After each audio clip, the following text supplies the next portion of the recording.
My pranams to all Atma Jyotis, divine light of the self.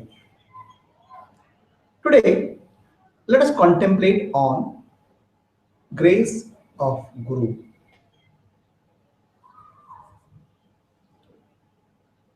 What is this grace? We know about gravity. Gravity pulls us. You throw anything up, it will fall down. Water flows from a mountain top to the river. The gravity always makes you flow downwards, makes anything flow downwards.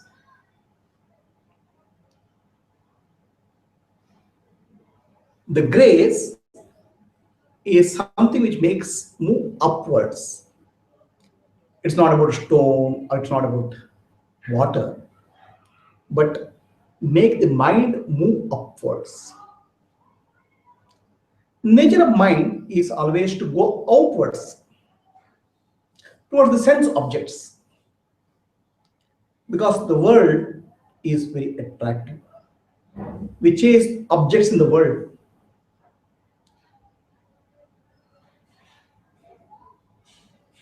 To make the mind inwards, go inwards and move upwards to revise your to realize your divine nature.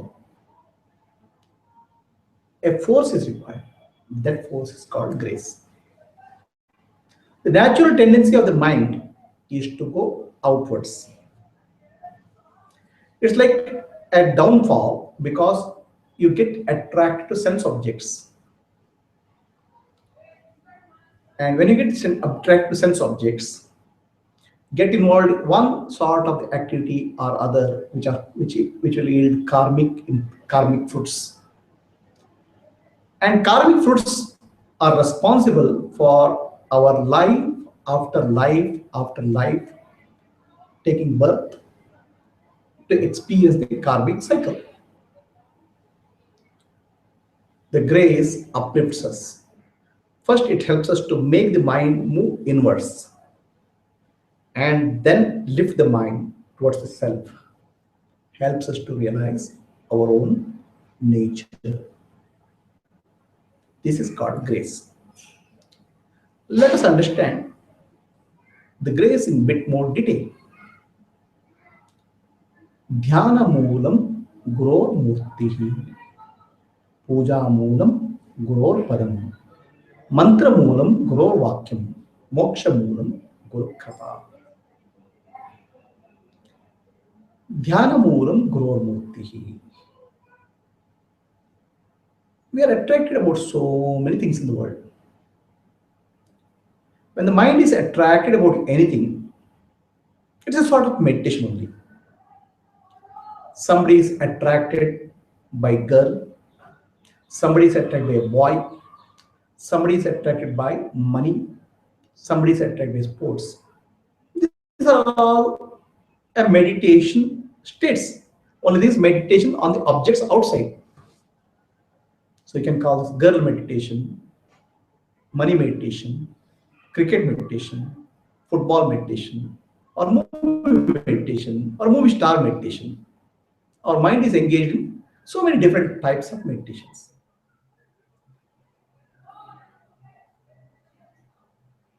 Will these meditations lead to our upliftment? Some of these may lead to our material improvement. But spiritual upliftment starts when the mind is attracted to the form of Guru. Mind is attracted to the form of the master, a realized person.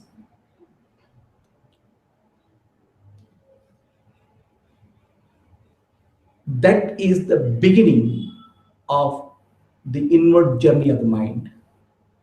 And that is the beginning of the spiritual journey.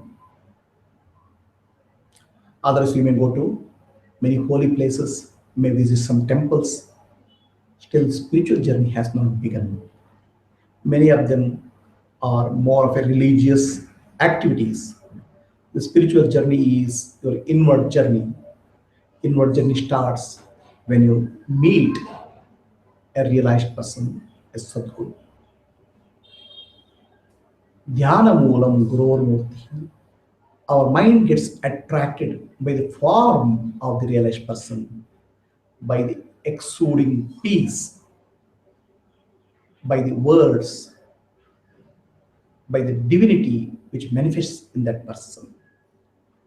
So that is the beginning of our spiritual journey. That's why Dhyana Moolam Gurur Murti. Puja Moolam Gurur Padam. Puja means worship. We worship a lot of things in life. We may say that I worship God.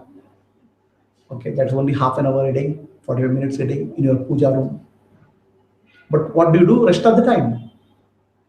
Oh, rest of the time I think of making money. So you're worshipping money most of the time. No, no, I'm very attracted to sports. So you're worshipping that sports or sports personality. So we worship a lot of things in life. But the real worship starts when you worship the feet of a realized master. Puja Moolam Gurur Padam. Now, the moment you say feet, the feet is feet of a realized master, is the path he takes. He stands, when we say feet, it's more related to his stand. A realized person stands on the love and wisdom. Love and wisdom are the two feet of the master. Prema and Jnana. And the footsteps, the path he takes are the footsteps. The path is path of service, path of Loka Kalyana, path of Jnana. These are the footsteps of the master. Your spiritual journey progresses when you are able to worship the feet of the master, which is Jnana and Prema, the wisdom and love. Your journey continues when you follow the feet, path of the master, which is the path of service. Now, what is this love? Everybody experiences love. Love related to mine and mine, related to me. Who is related to me, I love. But the love of the master is universal in nature. It's not for a particular person or particular being. It is for the entire universe. The radiating universal love is the one of the feet of the master. The second feet of the master is Jnana, wisdom. We have a Jnana. We know about we know about knowledge. That I've read hundreds of books, thousands of novels. Okay, I have done my doctorate subject. They're all knowledge related to the outer world for making a living. Jnana refers to here is Atma Jnana, knowledge of the self. The knowledge of the self which leads you, which uplifts you. The knowledge that you are not the body, mind, or intellect, you are pure consciousness, you are divine in nature. That's called Jnana. These are the 2 feet of the master. With these 2 feet, he makes a move in life, and that move is service, Loka Kalyana, for all living beings, bringing peace and love. When you start worshipping that, your spiritual progress happens. Mantra Moolam Guru Vakyam. We have heard so many different types of mantras. This mantra, that mantra, that mantra, that mantra.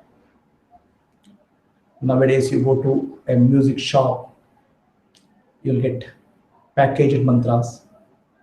So you can get one CD with 14 mantras, another CD with 28 mantras.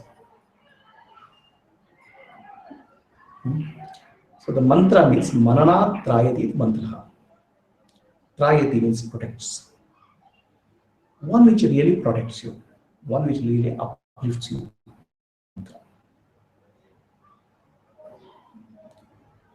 What really protects you, what really uplifts you is the knowledge of the self, Atmajnana, knowledge of liberation. That is the real mantra. Now, that is actually is not a repetition of any syllable or any sentence. It is the essential teaching of all scriptures, all Upanishads. The teaching that you're not a body, you're not a mind, you're not an intellect, you're pure consciousness. ನಾನು ನಾನೆಂಬುದು ನಾನಲ್ಲ ಈ ದೇಹ ಮನಬುದ್ಧಿ ನಾನಲ್ಲ ಸಚಿದಾನಂದಾತ್ಮ ಶಿವನಾಂ ನಾನೇ ಶಿವೋಹಂ ಶಿವೋಹಂ. A realized master is able to give this teaching in a clear fashion, in a way you can understand, with the examples which you can understand, so that you are able to realize your inner self. That alone is mantra, one which protects you. Moksha moolam guru kripa. The grace of the master only can liberate you. Now the grace of the guru comes in the form of clarity of teaching. With absolute clarity, the message of Upanishad is delivered. The message of enlightenment is delivered, which brings the conviction in you and which liberates you. The teaching is the real grace of the master. Meeting the master is the grace. Listening to the word of the master is the grace. Following the path of the master is grace.